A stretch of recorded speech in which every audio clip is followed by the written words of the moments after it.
Digital humanities is a field that combines humanities subjects, like history, literature, art, and culture, with digital tools and computer methods.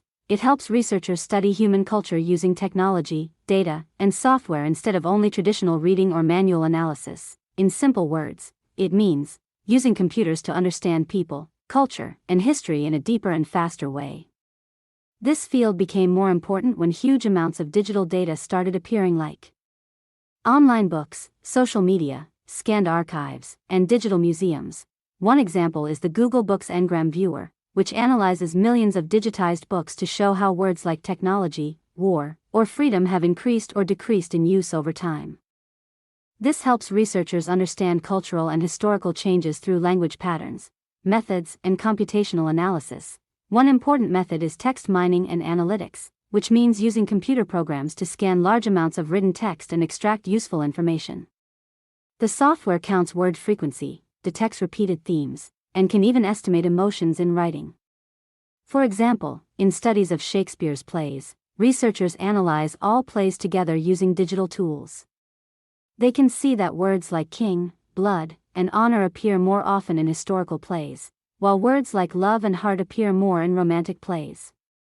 This helps scholars understand how Shakespeare separated themes across different types of plays and how he represented power, emotion, and human relationships in a structured way. Another method is distant reading, developed by Franco Moretti. It means studying literature from a distance by looking at many books together instead of focusing on one book at a time. The goal is to find patterns across a large number of texts. For example, when researchers study thousands of 19th century British novels, they do not read each novel fully. Instead, they use digital tools to compare summaries, word patterns, and character types. They discovered that many novels from that time often show male characters as active, working, traveling, making decisions, while female characters are more often shown in private spaces like homes. This pattern shows how literature reflects social expectations about gender roles during that historical period. Network analysis is a method that studies relationships between people, characters, or ideas by turning them into a visual map. Each person or character becomes a point, and connections between them become lines. A well-known example is the Les Miserables character network.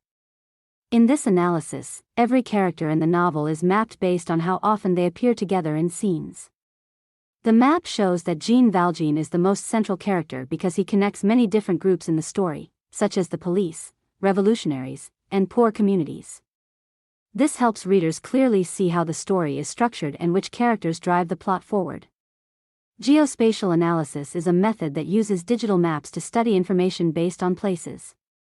It helps researchers see how events are linked to real locations on a map. For example, in studies of World War I, historians used geospatial analysis tools to show where battles happened across Europe. They can track how the fighting lines moved over time, such as how the war slowly spread across France and Belgium. This map view helps explain why some battles lasted longer in certain areas and how natural features like mountains, rivers, and borders affected how armies planned and fought. Stylometry is a method used to study writing style by analyzing patterns in language. It looks at things like sentence length, word choice, and how often certain words are used.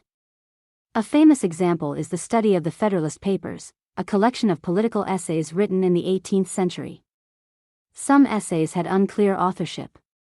Researchers used computer analysis to compare writing styles of known authors Alexander Hamilton and James Madison. The results showed clear patterns linking certain essays to each author based on how they used words like upon, whilst, and sentence structure. This helped confirm who wrote which essays, solving a historical authorship debate. Archives and digital preservation. Digital humanities also focuses on preserving cultural materials by turning them into digital formats. One major example is Project Gutenberg, which has digitized over 70,000 free books, including classics like Pride and Prejudice and Moby Dick. This allows global access to literature that was once only available in physical libraries. Another important project is the British Library Digital Collections, where rare manuscripts like medieval texts and historical maps are digitized for researchers worldwide. Web archiving is also important.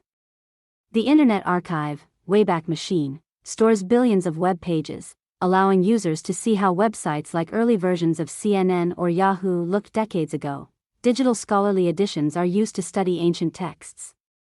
For example, the Codex Sinaiticus project provides a digital version of one of the oldest complete Bibles, allowing scholars to compare handwritten manuscripts online.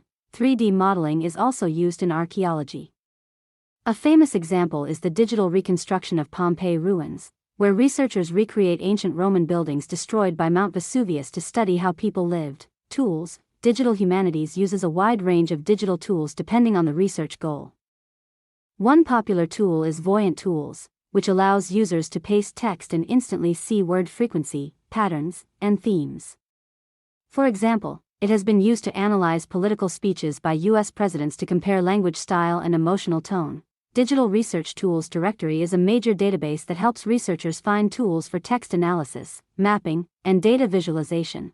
Text Analysis Portal for Research provides access to advanced text analysis tools used in academic research, for publishing and digital projects. Tools like WordPress and Omeka are widely used.